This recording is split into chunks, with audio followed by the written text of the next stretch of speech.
Yippee, it's at a 5-year high, and interest rates are near record lows, and so everything's great. Stories are being written about how the housing market seems to be improving. So are we finally poised for an economic recovery? Joining me now, economic forecaster, publisher of the TrendsJournal, Gerald Celente. Well, Gerald, market's high, interest rates low. Times are fabulous, aren't they? Well, why ask me? Why don't we ask the IMF? They just downgraded growth. Uh-oh. Look what's going on over in Davos. Yeah. They're all saying the same thing. LBO, that's the big word, leveraged buyouts. Yep. Why? Because money's so cheap. So that's what's keeping it going. They're dumping the central banks. Look what's going on. The last time I was on with you, we were talking about the Bank of Japan and the new Prime Minister Abe. Right. Lowering interest rates. Right.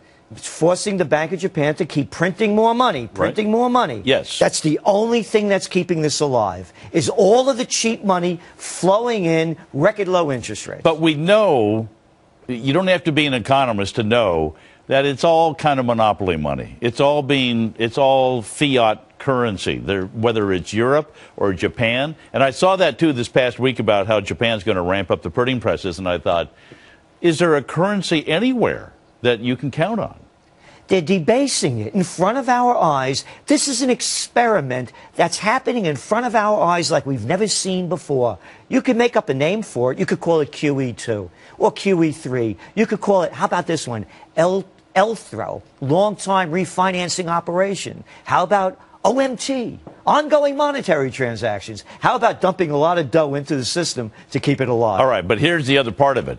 Bernanke keeps saying, listen, I don't see any problem with inflation yet, because everybody says this will lead to inflation. And he's going, I don't see it yet. So until I see it, and when I do, I'm going to put the brakes on. Did you read the minutes that just came out from 5 years ago from the Fed prior to the meltdown? Yeah, how Bernanke, they missed the whole thing. They missed it. Yeah. They all missed it. Yeah. So why should I consider what someone who's been wrong as continually as he has believe in what he says? Why listen to somebody that's consistently wrong? Unless he's a J-curve and you do the opposite of what he's doing. So, but the market's high. To me, the market's always been a measure of corporate earnings. That's all it really is. And where else are you going to put your money when interest rates are so low? You can't put it in the bank. So that's what's keeping all of this going. Again, the word at Davos is LBO, leverage buyouts. Yes, it's the pump keeps going. They're creating a new bubble. What's going to happen when interest rates go up? It'll slow the economy down. But we're already slow. We're already slow. Are you worried about deflation or another recession or worse? Worse. And again, pick up the Financial Times, pick up the Wall Street Journal, pick up anything. Read the headline, currency wars, currency wars, currency wars, currency wars. That's what I'm concerned about. We're seeing a replay in time. The crash of 1929, a Great Depression, currency wars, trade wars, World War. The panic of '08. Great Depression, there's a depression going on around a lot of places around the world. There's currency wars. Listen to Verba, the head of UBS, former president of Deutsche Bank, his words at Davos, there's a currency war. Listen to Mervyn King, the outgoing head of the Bank of England. There's a currency war. Listen to Montego, Brazil. There's a currency war. Trade wars are now heating up. Japanese balance of trade deficit is down at record levels. They're way off. You look at everything that's going on. Trade wars are on the horizon. And then look around the world. Mali, Libya, Syria, Yemen, Bahrain, riots in the street in Spain and Greece, world war. That's my concern. So when does this currency wars, what happens when it stops? Who stops it? How does it stop? Go back and look what happened during the 30s. There was a currency war going on.